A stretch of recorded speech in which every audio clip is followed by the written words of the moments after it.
भाई इस वीडियो में हम ऐसे एक्सप्रेशंस को फैक्टर कर रहे होंगे जिनमें हमें दो स्क्वायर्स का फर्क दिया होगा। अब जैसे यहाँ हमें एक्स स्क्वायर माइनस 9 दिया हुआ है। गौर से देखें तो ये दोनों ही स्क्वायर्स हैं। ये एक्स का स्क्वायर है जबकि ये 9 जो है वो 3 का स्क्वायर होता है और बीच में ये माइनस का निशान भी है। तो यहाँ दो स्क्वायर्स के बीच का फर्क हमें दिया हुआ है।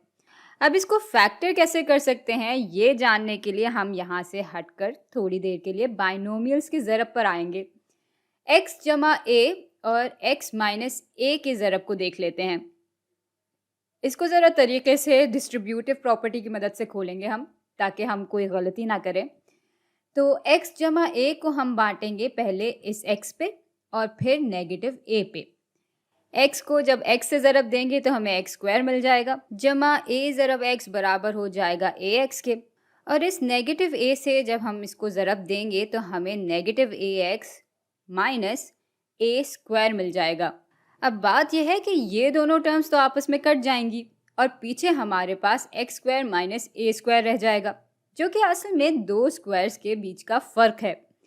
तो यहाँ पैटर्न बन रहा है कि x जमा a ज़रब x माइनस a बराबर होते हैं x square minus a square के। अब a की जगह यहाँ पे भले कोई भी कदर क्यों ना हो, ये पैटर्न उस पर भी उतना ही लागू होगा जितना इस पे हो रहा है।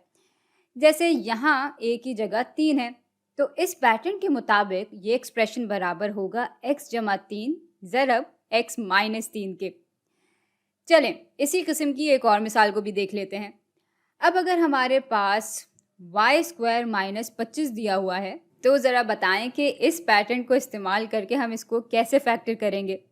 यहाँ तो फ़िलहाल एक ही स्क्वायर दिख रहा है, लेकिन इस पैटर्न को इस्तेमाल करने के लिए हमें दो स्क्वायर्स के बीच का फ़र्क चाहिए होता है।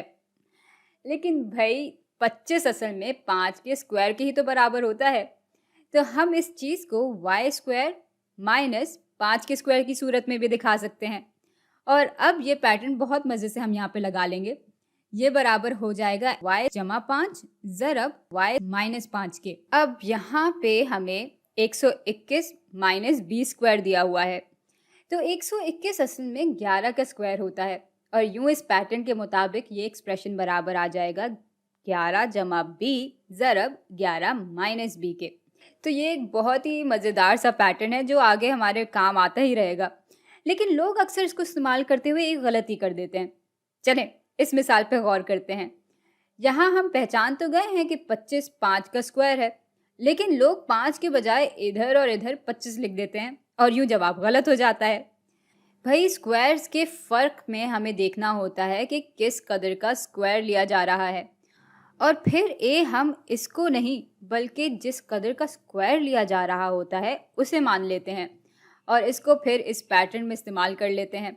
तो बस ऐसी सूरत हाल में आपको सिर्फ इस चीज़ का एहतियात करना होगा और फिर आप इस पैटर्न का भरपूर फ़ायदा उठाएं। यूँ सवाल को हल करते हुए आपका वक्त भी बचेगा और जवाब भी बिल्कुल दुरुस्त आएगा।